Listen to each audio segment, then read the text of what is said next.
आज मुझे अपने कॉलेज के ज़माने की एक घटना याद आई। इंटरेस्टिंग है थोड़ा। तो ये मैंने कभी शेयर नहीं की मेरे ख़्याल से। तो ये वो टाइम था जब मैं डिप्रेशन के दौर से गुज़र रहा था और उसके बाद मैं बीमार हुआ था बहुत ज़्यादा। तो डिप्रेशन था पर कॉलेज तो जाता था, अकेला था। अ, तो एक दिन क्या हुआ ये बीए पार्ट 1 की बात होगी, क्योंकि डिप्रेशन शुरू हो गया था थोड़ा और पहले। तो मैंने साइंस ली थी। मैं ब्राइट स्टूडेंट माना जाता था, तो फिज़िक्स, केमिस्ट्री, मैथ, लेकिन ये सब अंग्रेजी में था।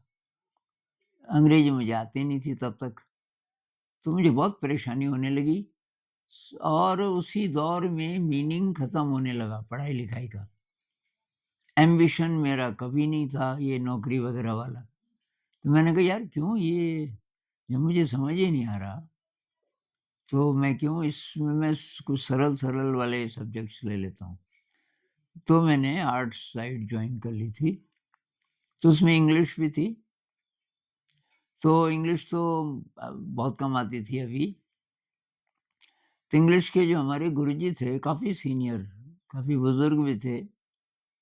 एक पार्ट था कि अफ्रीका में बहुत खतरनाक चींटियाँ भी होती हैं, तो वहाँ के जो लोग हैं रहने वाले,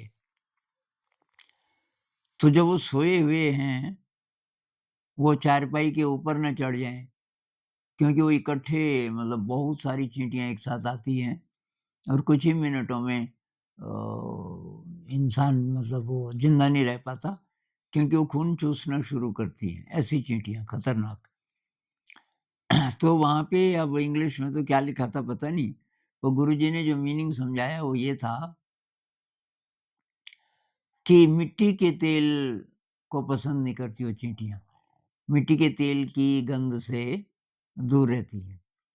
तो कि वहाँ के लोग क्या करते हैं, तश्तरियाँ बनाते हैं बड़ी-बड़ी, उसके बीच में खाट लगाते हैं अपनी, चारपाई लगाते हैं और वो तश्तरी को मिट्टी के तेल से भर देते हैं। तो जो 4 पाए होते हैं अ, आपके चारपाई के, तो वो सब उसके अंदर हैं मिट्टी के तेल में, कुछ इंच डूबे रहते हैं और तो इसलिए वो चींटियाँ नहीं आती चारपाई के पास। अब उन्होंने तो बोल दिया, वो आगे बढ़ बढ़ गए उसमें। मैं सोचने लगा यार इतनी बड़ी तश्तरी, तो मैं ये विजुअलाइज़ करने लगा कि खाट मान लीजिए कि 6 फुट की खाट है, 5 ही फुट की भी है, 5-6 फुट, तो उसका उसकी गोलाई तब कहाँ से कहाँ तक जाएगी। तो फिर मुझे ख़्याल आया वो तश्तरी कोई बना भी ले, पहले तो बहुत खर्चीली है, ये गरीब आदमी मतलब इतना ज़्यादा कोई अति अमीर है वही अफ़ोर्ड कर पाएगा, क्योंकि उसको भरने के लिए कितना तेल चाहिए होगा। ये कई लीटर, मान लीजिए कि 30-35 लीटर, इससे कम में तो 2-3 इंच भी आपको भरना हो इतनी बड़ी तश्तरी को, तो मुश्किल है। फिर मैंने कहा यार ये तो फिर दरवाज़ा कितना ऊँचा होना चाहिए, उसका व्यास कितना होगा? मतलब 6 फुट की आपकी चारपाई अंदर आ जाए, तो 6 फुट से थोड़ा ज़्यादा उसका व्यास होना चाहिए। थोड़ा इधर-उधर उसका थोड़ा और मतलब थोड़ा इधर को भी होगी, थोड़ा उधर को भी होगी चारपाई, तभी खाट आ पाएगी। और फिर कितना खर्चा होता होगा उस तश्तरी को बनवाने में, मैं कन्विंस नहीं हुआ। लेकिन अब मैं तो चुप रहता था, थोड़ा संकोची भी था मतलब टीचर को उन दिनों ख़ासकर, उन दिनों अ, तो ये चुपचाप एक्सेप्ट कर लो, ये तो मेरा कभी नहीं था बचपन से, और इसमें पिताजी ने बहुत मदद की। पिताजी ने पहले तो मुझे स्कूल ही नहीं भेजा 8 साल की उम्र तक, और बाद में कहने लगे, "यार, तो गाँव में करेगा क्या?" क्योंकि मैं भी नहीं जाना चाह रहा था। तो पिताजी ने कहा, "यार, वहाँ तेरे दोस्त बनेंगे कम से कम, या ऐसा मत कर कि ज्ञान मिलेगा। क्योंकि जितना मुझे पता है कि वहाँ जो लोग आते हैं, वो तो सैलरी के लिए आते हैं। सैलरी 1 आध रुपया कम कर दो, तो हड़ताल कर देते हैं। तो उनको बच्चों से प्यार नहीं है, विद्या से प्यार नहीं है। वो विद्वान लोग नहीं होते। फिर भी अब तू करेगा क्या गाँव में?" ये बात मेरे मन में बैठ गई कि टीचर ज़रूरी नहीं कि विद्वान हो। तो इसलिए मैं ध्यान से सुनता था, ये बोल क्या रहे हैं, सही बोल रहे हैं कि नहीं। तो ये बात मेरे मन में घूमती रही जब मैं घर जा रहा था। 5 किलोमीटर पैदल चलता था, मुझे अभी साइकिल चलानी नहीं आती थी। तो कॉलेज के लिए 5 किलोमीटर पहले उधर और 5 किलोमीटर फिर इधर पैदल। घर आके मैंने कहा, यार, ये नहीं हो सकता। फिर मेरे दिमाग में आया कि चारपाई तो हवा में रहती है, चारपाई थोड़ी ऊँची बना लो। अब मान लीजिए 1.5 फीट 2 फीट, और उसके जो पाए हैं, वो तो हैं ज़मीन पे। तो चारों पायों के नीचे छोटी-छोटी कटोरियाँ रख दो, उनको तेल से भर दो। और मैंने कहा, ये इसका मीनिंग ये होगा। अब उस ज़माने की बात है, लेट 60s की मेरे ख़्याल से, तो अर्ली 70s की, तो ये इंटरनेट वग़ैरह तो था नहीं। और लाइब्रेरी थी कॉलेज की काफ़ी अच्छी, लेकिन तब तक मैं सीखा नहीं था लाइब्रेरी का उपयोग करना। तो तब ये पक्का हो गया। फिर मैंने 1-2 से डिस्कस भी किया, वहाँ कुछ फ़ॉरेस्ट डिपार्टमेंट के लोग रहते थे मेरे इर्द-गिर्द। तो 1-2 थे जो जिनको मैं थोड़ा-सा मानता था कि भई ये नॉलेजेबल है, तो वो बहुत हँसे। उन्होंने कहा, "यार, ये तो कि बेवकूफ़ी है, ऐसा कैसे आ गया उनके दिमाग में, आपके गुरुजी के?" मैंने कहा, "गुरुजी के दिमाग में तो जो आया सो आया। ये विद्यार्थियों में से किसी के दिमाग में ये बात क्यों नहीं आई कि भई ये कैसे होगा? ये तो नहीं हो सकता।" तो ये मैं इसलिए बोल रहा हूँ कि शायद शिक्षा व्यवस्था हमें ये सिखाती है कि सवाल नहीं पूछना। जो चल रहा है उसको एक्सेप्ट करो, जैसा भी चल रहा है। और जो उसको जितना आसानी से एक्सेप्ट कर लेता है, ना वो उतना जल्दी उसमें फिट हो जाता है सिस्टम में, और फिर ये सिस्टम चलते रहते हैं।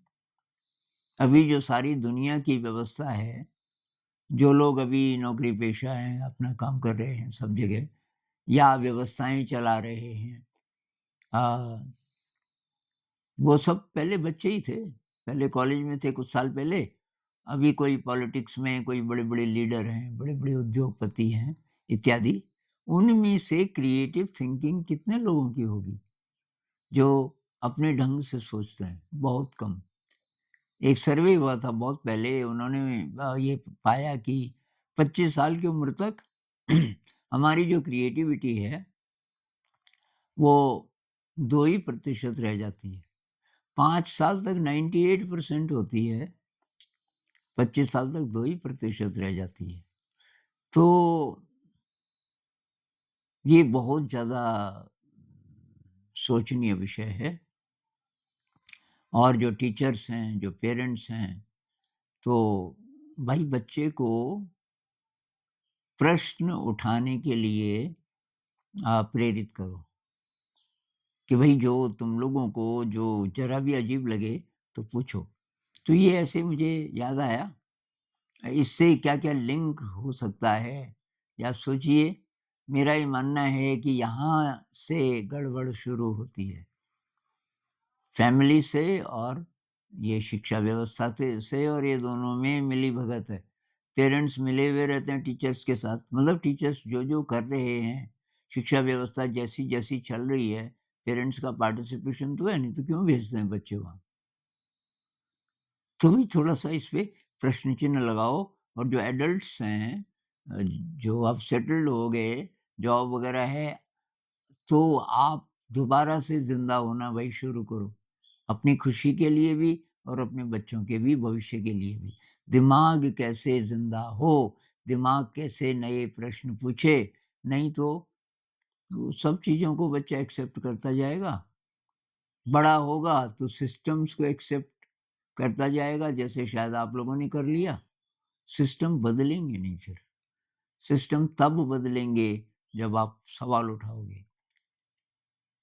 एक मैं कहानी सुन रहा था, किसी ने बताया कि अंग्रेज़ों के ज़माने में एक ऑफ़िसर था, कुछ अलग ही प्रकार का, कुछ लोग सन की बोलते थे। तो जिस तरह आजकल ये आईएएस ऑफ़िसर्स वग़ैरह इनका सिलेक्शन होता है, ऐसा कोई सिलेक्शन था। पता नहीं रिटन टेस्ट कितना होता था उस ज़माने में, लेकिन इंटरव्यू बहुत अच्छा होता था। ज़रा ढंग से देखते थे कि किस तरह का इंसान है, ख़ासकर ये वाला ऑफ़िसर। तो इस ऑफ़िसर ने क्या किया, एक चौकीदार को बोला कि भई तू अब बस कुछ इंटरफियर मत करना, देखते रहना। और बीच रास्ते में जो दरवाज़ा था, 2-3 सीढ़ियाँ थी शायद, उससे पहले फर्श पे एक बड़ी-सी ये डस्टबिन टाइप की रख दी, और काफ़ी बड़ी-सी, और उसमें ये कचरा, मतलब सड़ी-गली चीज़ें, केवल कागज़-कुगज़ नहीं, कुछ सड़ी-गली चीज़ें भी डाल दी जिसकी बदबू भी आ रही थी। बाकी सारा साफ़। सारा मतलब बिल्डिंग बहुत चमचमाती हुई, रास्ते सब कुछ एकदम क्लीन, सब साफ। लेकिन वहाँ ऐन बीच रास्ते में एंट्रेंस से पहले ये गंदगी। चौकीदार को ये बोला कि तुम इस तरफ देखना नहीं, इस कचरे की बाल्टी रही होगी या जो भी रहा होगा, इसकी तरफ तुम मत देखना, जैसे कि ये साधारण बात है, होता ही है ये तो। लेकिन ये नोटिस करना कि लोग कैसे-कैसे अंदर जा रहे हैं, और इसको क्या कोई हटाने की कोशिश करेगा, तो जो करेगा वो कौन है, वो मुझे बताना तब बाद में। किसी ने नहीं किया, सब चलते गए, चलते गए। कोई दाईं तरफ से, कोई बाईं तरफ से, और उसको देखा भी कुछ-कुछ लोगों ने, नोटिस नहीं किया ज़्यादा। फिर एक आया, और वो लेट भी था किसी कारण से।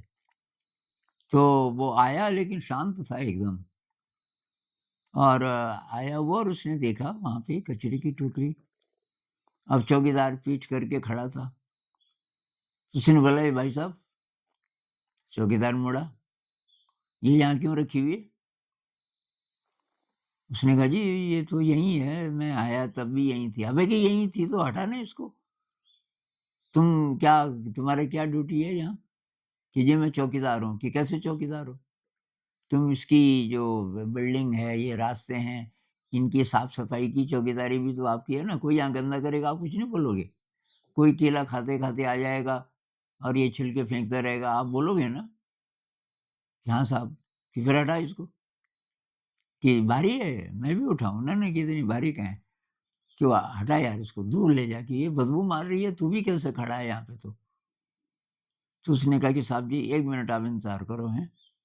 तो उसने वो हटाई, और कि 1 मिनट की मैं वो साहब जी को ना बता देता हूँ ज़रा कि आप आ गए। अरे कि मैं तो जा ही रहा हूँ। ना, ना, कि थोड़ा मुझे बोला उन्होंने बताना। अंदर जाके उसने बोला, अब जो आ रहा है साहब, वो उसने तो हटवा दिया मेरे से, मेरे को डाँटा भी कि अच्छा, अच्छा, बुलाओ उसको। फिर ये आ गया। तो ये ऑफ़िसर तो सन के इसीलिए बोलते थे उसको, इसने उसको डाँटा। अभी-अभी की चौकीदार ने मुझे बताया कि तुमने कुछ दखल-अंदाज़ी की। वो जो वो वहाँ पे हमने वो अ, डस्टबिन रखी थी, आपने हटवाई क्यों? तो वो हँसने लगा। उसने कहा, डस्टबिन की जगह कहाँ होती है साहब? बीच रास्ते में? कि कहाँ होती है? कि डस्टबिन तो यहाँ पहले तो होना भी नहीं चाहिए, उसमें तो गीला कचरा था।